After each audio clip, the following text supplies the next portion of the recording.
there was a question regarding how is it that it appears that HGIR, that's humeral glenoid internal rotation, is often limited on both sides with a superior T4 syndrome.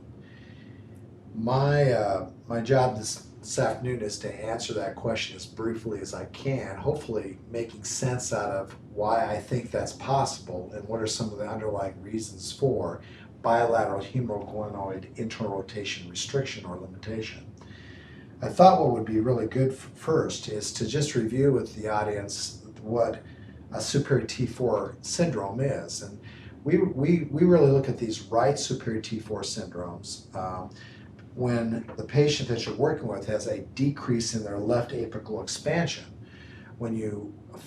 facilitate left apical expansion with a handhold on the chest or with a technique that puts them in a position where they have to get more air on the left side than the right. If they're challenged to get air in on the left side after you might have cleared them out, cleared their right brachial chain out, i.e. A person who's having difficulty getting air in on the right side with a technique called the Superior T4 technique, and they're still challenged now with getting air into their body, not now on the right side, but only on the left side, you know that their right superior ribs, or the fourth rib up, is being put in a position of external rotation, and the same ribs on the other side are in a state of internal rotation. And at the time that you're asking that individual to expand their left chest, that superior rib cage on the left side will not externally rotate like it should, meaning that you've got a syndrome where the need for you to get better rotation, internal rotation out of the top four ribs on the right is needed. And we follow that testing up with a technique called the subclavius release technique. After that subclavius release technique is performed on the scalenes and the musculature and the ligament structure and the fascia in this quadrant to internally move those ribs down, all the ribs on that side should now kind of line up in a state of internal rotation or external rotation. Likewise, all the ribs on the other side should do the same. Now, when you have a person who has a superior T4 syndrome on the right side, the top ribs, as a result of being in an externally rotated position, will limit your ability to internally rotate the humeral glenoid, because the glenoid itself is in a position where internal rotation of that arm is limited, because the position the humeral bone is typically put in with respect to the glenoid's orientation, which is forward and oblique, an oblique forward position.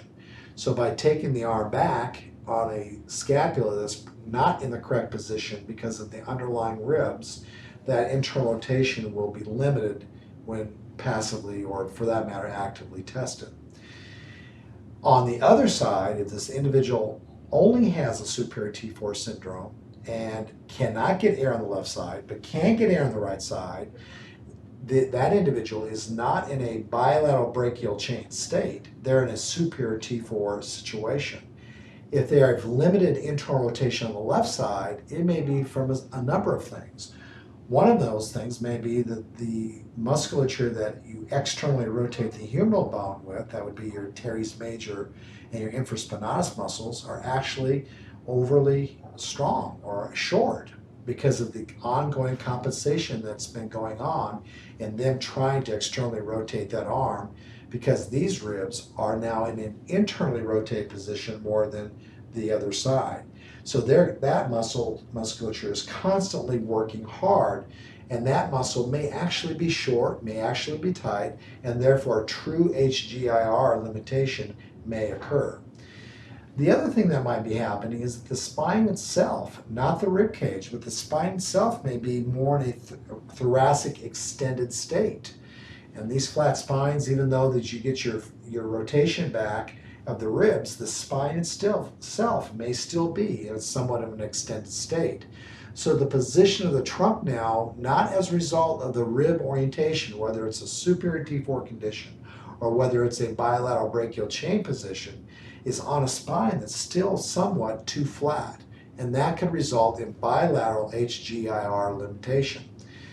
But I really believe if you seriously are limited in HGIR on the left side, following a subclavius release technique on the right side, you really have a problem with the shoulder, an asymmetrical amount of shoulder strength when looking at the internal versus external rotation strength itself. I hope that cleared up why that could possibly happen. And I hope it also cleared up that you really can't really generate limitation of HGR on the left side from a right superior T4 in the same manner that you've generated limitation of HGR on the right side because of a right superior T4 condition. Once you clear out the right superior T4 condition and both arms internally rotate, you more than likely had a spinal influence on that left side, not a rib cage influence. If you cleared out that superior T4 syndrome on the right side and the right arm now turns, but the left arm does not turn internally, passively or actively, more than likely you have a shoulder issue when it comes to antagonistic and agonistic pull from muscle that's overdeveloped, too short, too strong on one side, that would be your external rotators, underdeveloped, weak, or long on the other side, which would be your internal rotators. Appreciate the question, appreciate the opportunity to answer the question, and hopefully you gained something from this discussion because of it.